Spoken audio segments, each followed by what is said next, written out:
Hey guys, Scott from Realistic Outdoors here. Another DIY episode.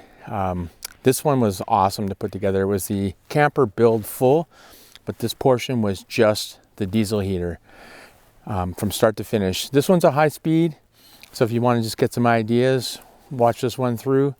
But if you want the detailed one, I'm gonna leave a link at the end so you can watch the full build start to finish, and that's the whole camper, the whole episode from start to finish. If you want to build something right from scratch. Anyway, I hope you guys enjoy it. This was a lot of fun to build, and it was really neat to test it out, so stay tuned. Okay, let's start out with this mounting plate that comes with the exhaust for the diesel heater. Because I'm going to be mounting it, I need to add some support, so I've added a second shelf bracket and cut out the holes to match my actual plate itself, and then I mounted it into the box that I have found from a scrap pile using some bolts, and then I nutted it in. Now I'm just measuring for the space, so where I'm going to drill for my intake hole, and I use my 3.5 inch hole saw bit and mount that in and put in the bezel. Here's what she looks like with the exhaust and the air connected. Now I just want to quickly clean up some of the sharp edges here. Okay, so I'm drilling the hole for this bolt. So what I'm going to do is I got a bolt stopper here that'll go in that far only, and then I'll bolt it down the other side. So the bolt is going to stick out about 3/4 of an inch, and then that way I'm going to have a hole in the back like a picture hanger, and I'm going to have a keyhole so it'll put in and drop into place, and then it won't fall off. Just get these holes drilled in here. I have my bolt, or my nut, and I'm going to work it all the way to the bottom of the bolt. So stick that in there, and then tighten that up as far as I can. Perfect. Push it the rest of the way through. There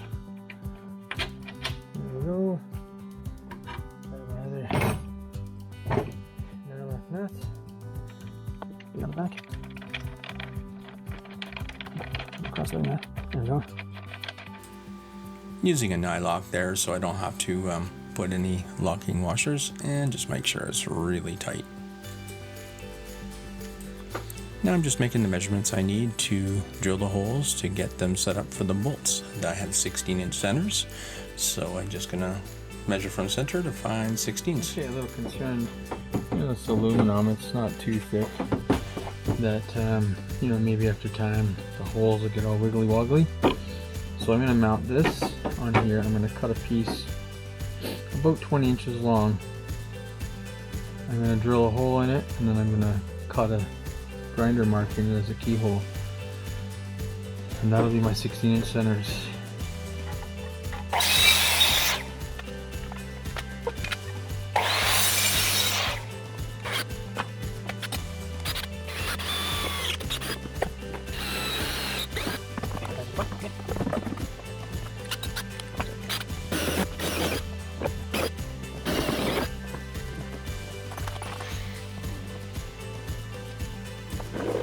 Now the holes are drilled, I just want to file them up, square them off, and then round out the top.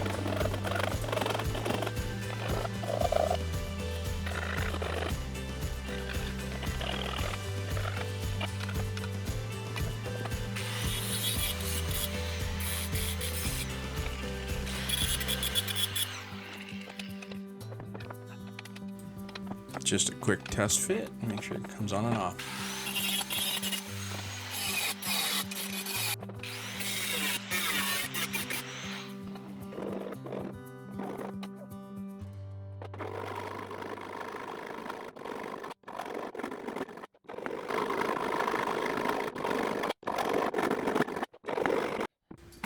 Now I have my reinforced keyways. I'm just going to attach it to the box.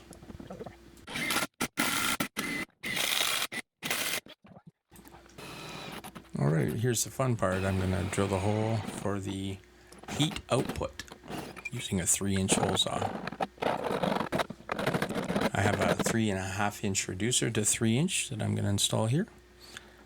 I'm gonna make that permanent and put on a couple clamps.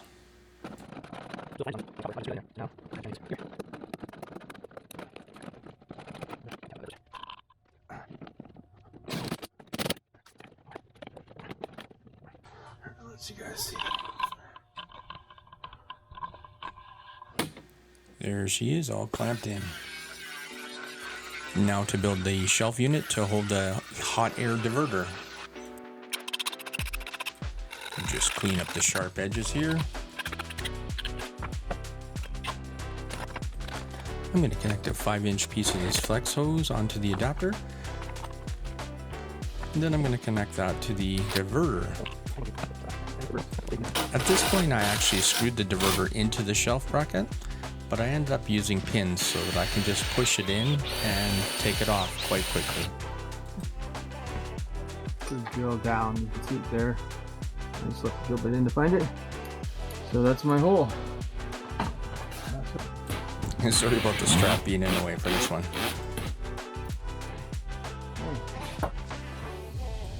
As a way to connect this output, I actually used a heck of a lot of silicone and also to keep it watertight.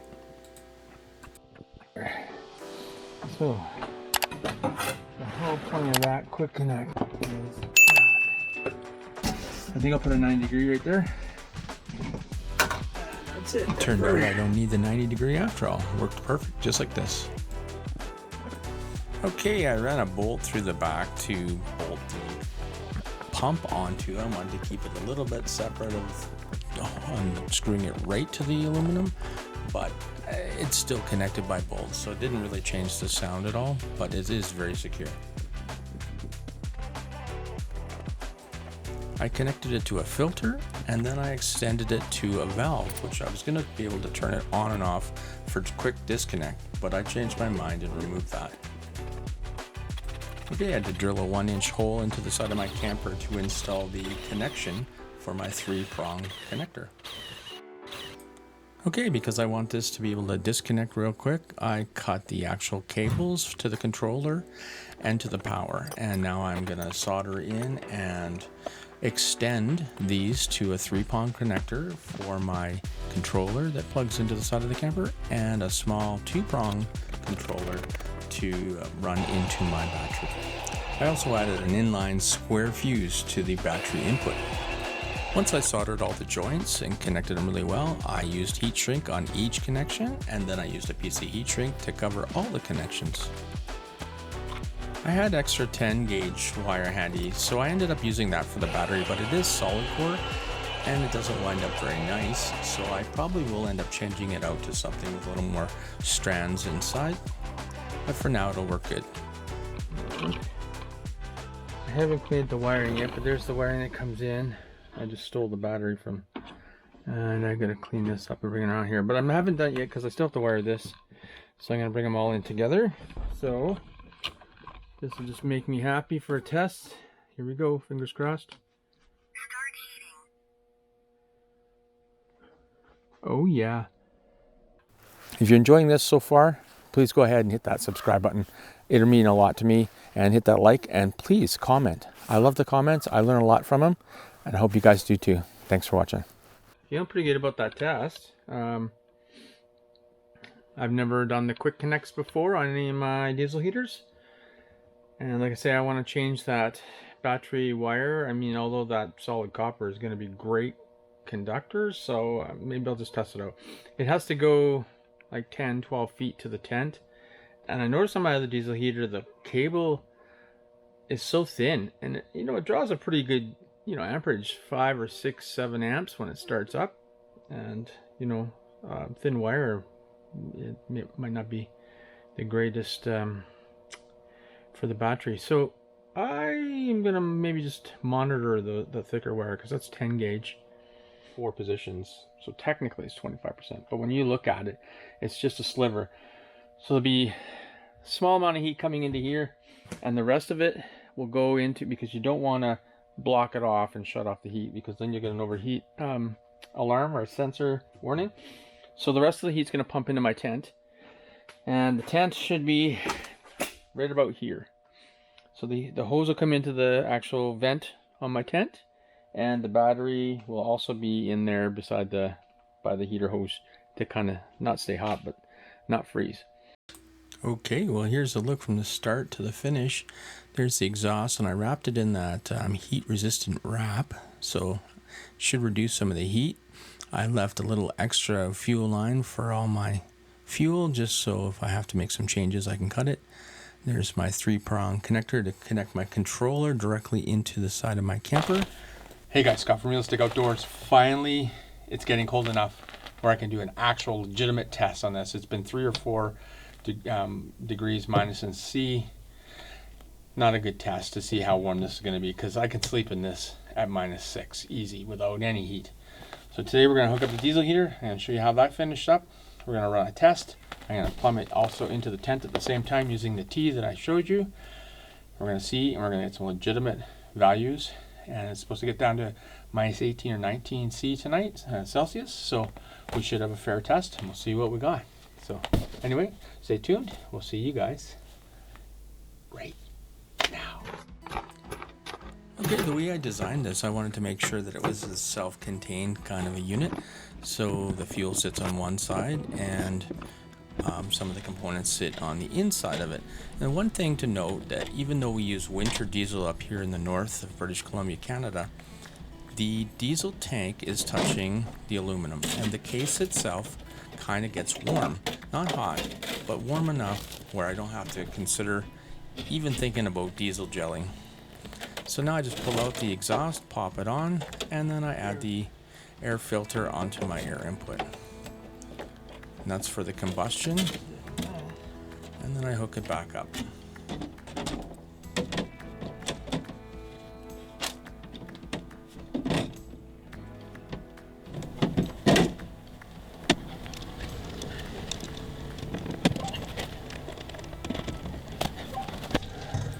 Okay, here's a good close-up of that valve diverter.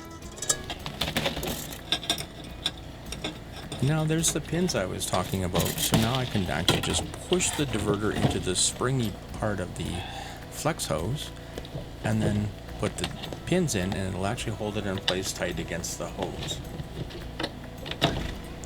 That's kept me from needing to screw that diverter in permanently.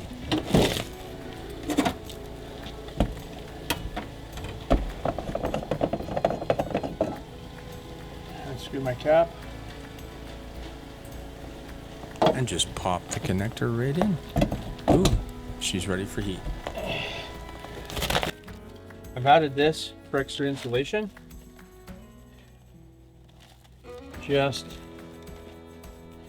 It has been in my experience of using these diesel heaters. If you just put one single larger tube, it could be insulated if you want it to be. I have not found it necessary. Just having one tube in another keeps the heat way nicer. Being that I don't know how long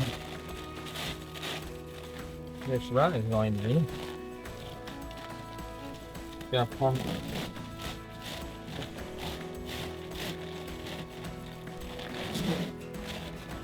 straight up like that. Just like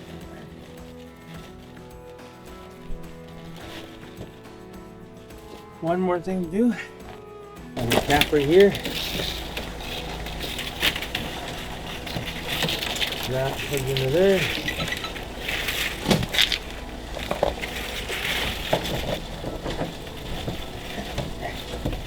There. And I'm also going to run this under a cap and into the battery. Okay. Let's keep you inside for a second. And if he is, goes outside. Along here.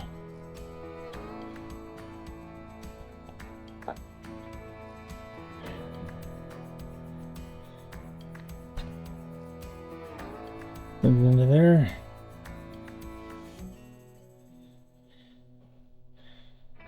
There's the electrical connection to my controller.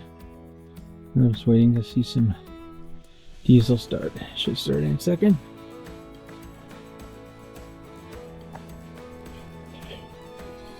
Here's the connection to underneath.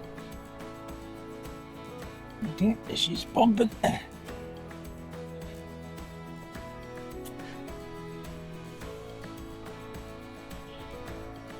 Hear that fire.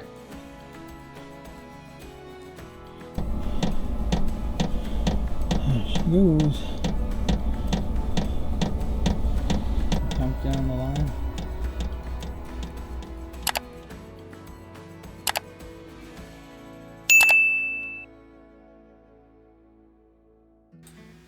Okay, we started this test at around 1 o'clock, and it was -8 out when we started. It was 0 degrees in the tent and 1.4 in my camper quite quickly, and as the time moves forward, you'll be able to see that the temperatures go up quite quickly. Within an hour, all the temperatures equaled out to around 9 or 10 degrees, and it stayed like that right till 10 o'clock. It ended up being -13 or 14, but my sensor, as you can see, stopped at -7, and then it kind of froze there. So there we are, 38 minutes in, and it's -2 in the tent already, and it's still 6 degrees in my camper. That camper is well insulated. So you can see where I shut it off at 10 o'clock, the temperature in the tent has started to drop fairly rapidly. In the first few minutes, it gets right down to 0. It took almost an hour in the camper to get down to 6 degrees. So overall, it leveled out to 9 and 10 degrees in both the tent and the camper. I was running my diesel heater at 35 to 40% of its value, so it had a lot more to offer, but I was quite comfortable at that temperature. In fact, I even had to shut it off.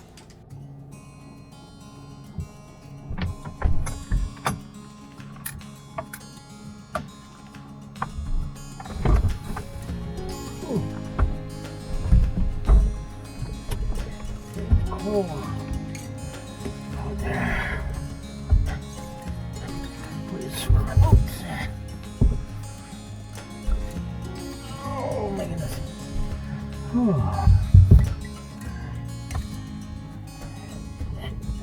Move her up.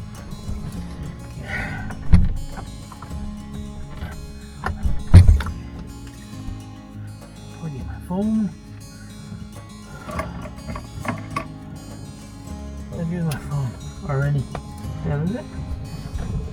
That's my pocket. There you go.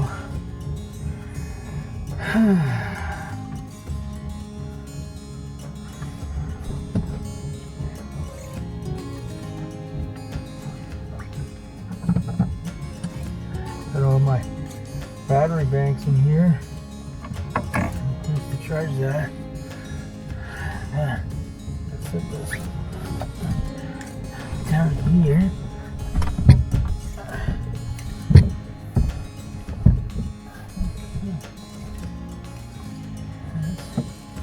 That's nice. Alright, well, first night in the camper. It's minus, I would say it's -11 out. I can look at my phone. What's it say?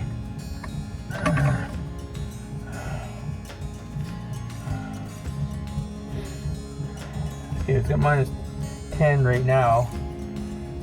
They said the wind chill is -15. It is cozy in here. My thermometer says 7 degrees. I have the camper now turned on low. Take my jacket off though. We got nice little coat hangers here built in. Look at that. So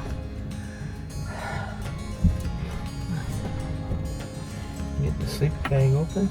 I know it's a little tight in here, but that's plenty of room.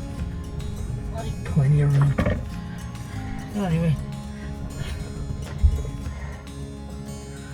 it's It's only, what's that, after time? 8:30. I'm gonna watch a movie and then I'm gonna head to bed. But I'm gonna crawl in here now, get warmed up. It's been a long day, a lot of work. So anyway, I'm excited to finally sleep in the camper. Everything's taken care of. I can relax now. I really appreciate all you guys hanging around for all of this. It means a lot to me. And this camper turned out amazing. I'll probably end up having to open the window a little bit. Maybe this side actually. Put a little back here, right on my nose. Anyway, let's get to bed.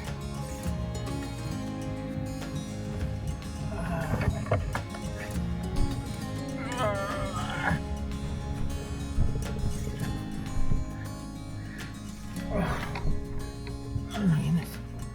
This is way more comfortable than I thought. I don't need both lights anymore.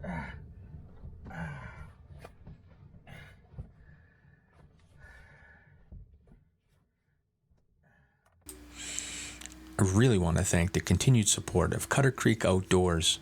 Without them, this project wouldn't be available. Don't forget to head down and check out Cutter Creek Outdoors.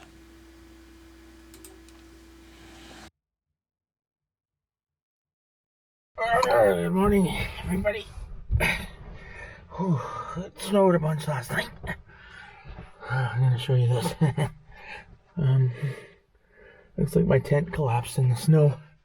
Wow, must have been a lot of snow. Well, I'll turn on the light. I slept really well. It was super hot in here. And in fact, so much, about an hour and a half ago, I turned it off. It's getting too warm. And I just wonder if it has something to do with some blockage out there of the pipe, maybe from the snow.